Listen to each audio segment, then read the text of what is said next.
Representative Franz Castro, which is convicted sa kining kaso nga child abuse.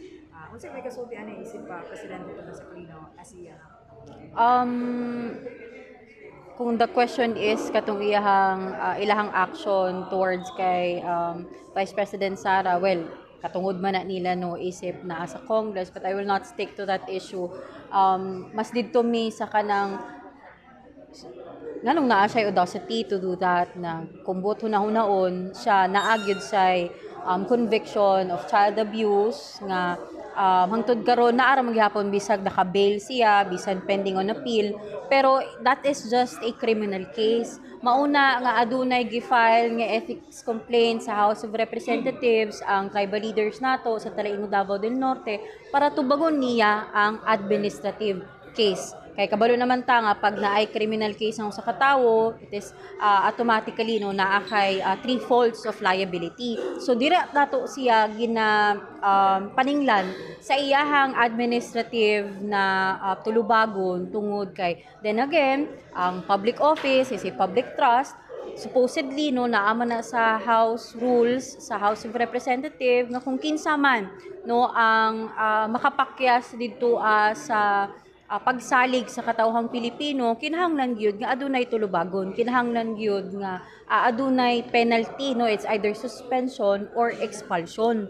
So mo na nga giklaro nato na no sa ato ang sa complaint no sa tribal leaders nga dapat ang mulingkod diha sa Congress kanang walay conviction, and it is a criminal case, no.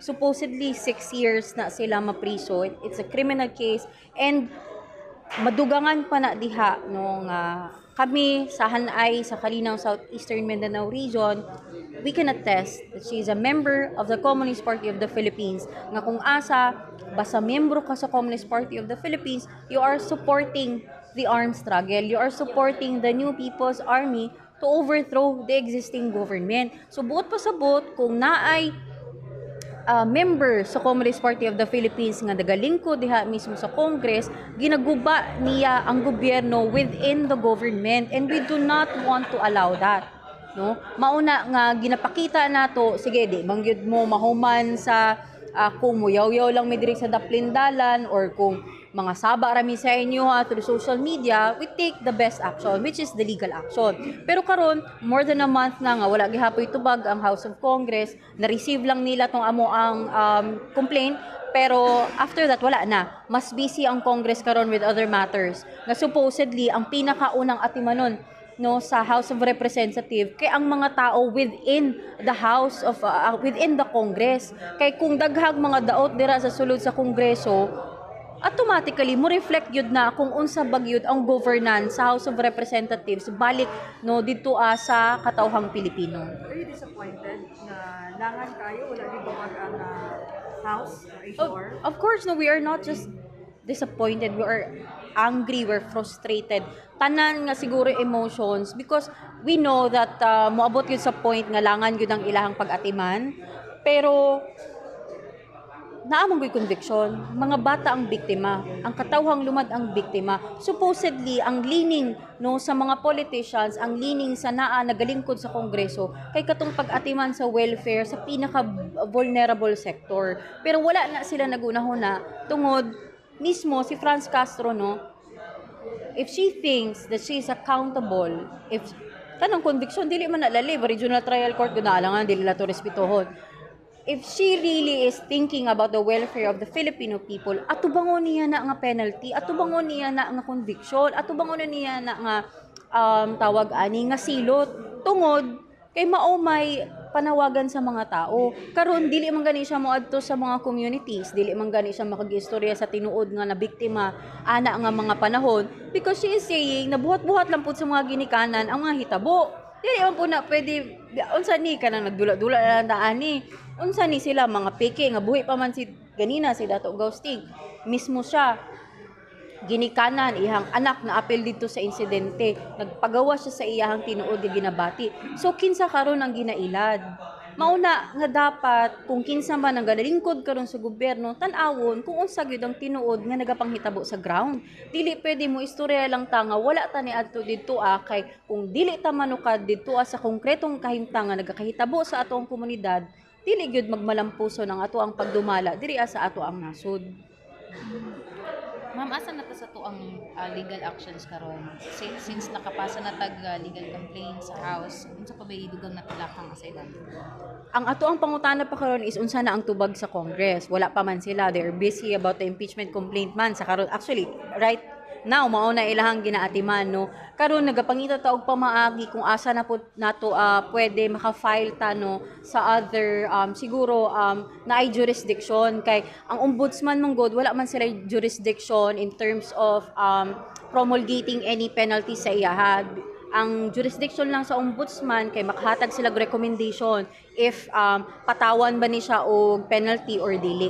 So kana pa ato ang gina-discover kay criminal pa man to, it's either pwede po ta mag-civil, which is pero kabalo man taon sa kadugay. Ang pinaka-immediate gid unta, which is kining admin case. Kasi supposedly automatic unta tubagon kay ang kinahanglan lang manggod sa usa ka administrative case kay substantial evidence. And kanang conviction is kuha gyud na ang substantial evidence para mawala siya diha sa Congress. So, beyond reasonable doubt, magyud ni iyang Oo, kasi tanaw ni mo nga nung naapagihapon siya sa gawas. naa siya sa gawa. Ang iyang case mong good kay bailable and ang iyang case gawa sa bailable kay nag-appeal man siya sa Court of Appeal. So pag ma-appeal na good ng kaso, ang promulgation sa Regional Trial Court nga conviction kay magtunhay gihapon pero ang execution ana nga conviction kay masuspend kay once nga ma-perfect na ang appeal sa Court of Appeals or hantod gani moabot siya og Supreme Court, pwede man na niya isukol kay mawad-an na manggod og jurisdiction si Regional Trial Court, si Court of Appeals na. So tungod kay katungod man na niya. Mao gani na nga wala na nato siya gitira dito sa criminal liability niya kay napasangat naman dito diri tato siya ginatira sa iyang administrative liability. Unsa to mga gina-expect na result ani itong pagpangbatok laban ani mo?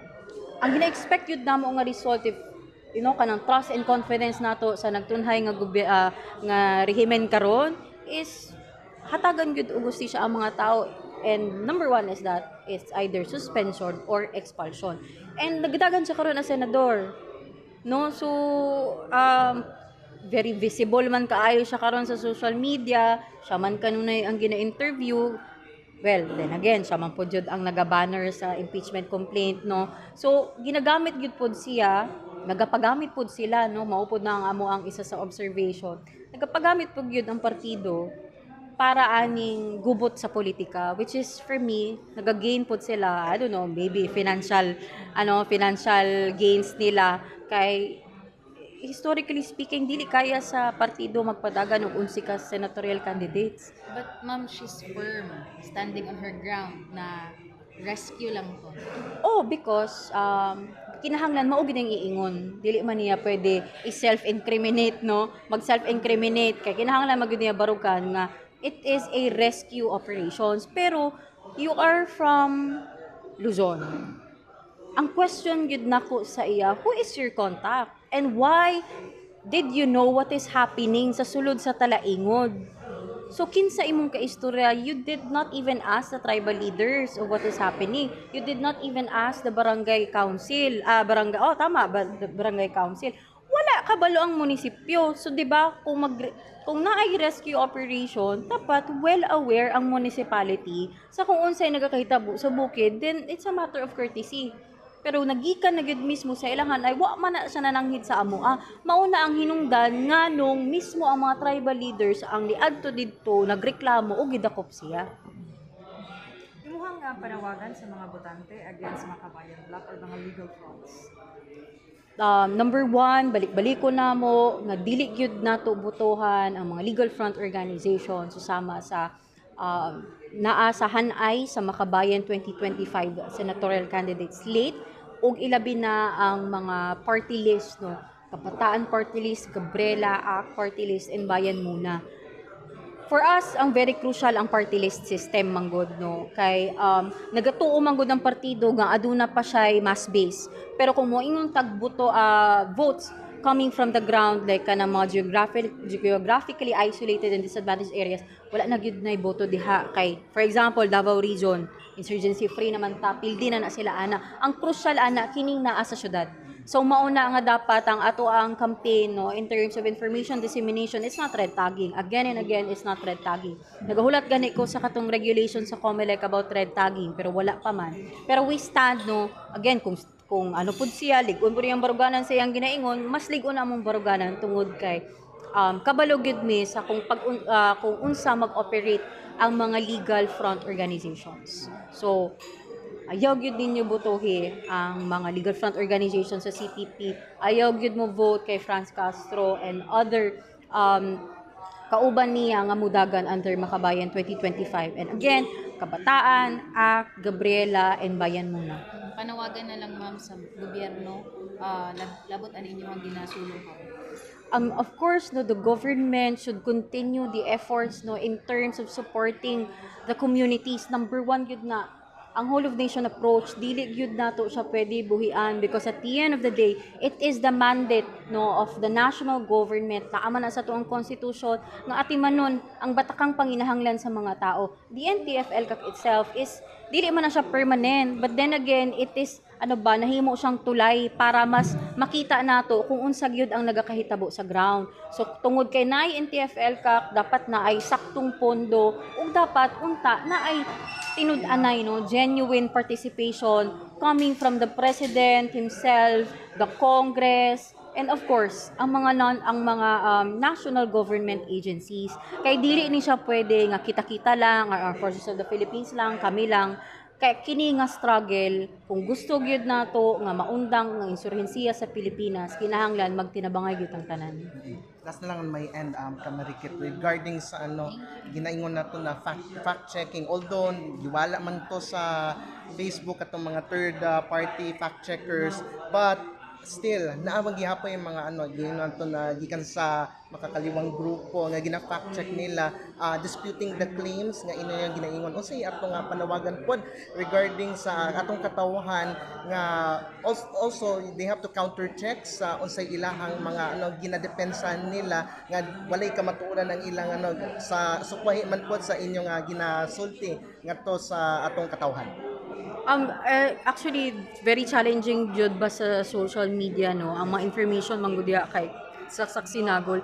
Maybe there is this certain agency that would teach no sa mga social media tawag ani users or sa Facebook tanan man ta nagagamit ana kung paunsa gyud o kung kinsa gyud po dapat ang ato ang tuuhan. Mao na ang challenge sa ato kay ang mga progressive organizations, bisan na mga progressive individuals, naaman po sila kaugalingon nilang mga opinions and everything. So, siguro well aware lang ta sa kung kinsa ang nagaistorya, kung unsang organization ang nagaistorya o nagalabay og information.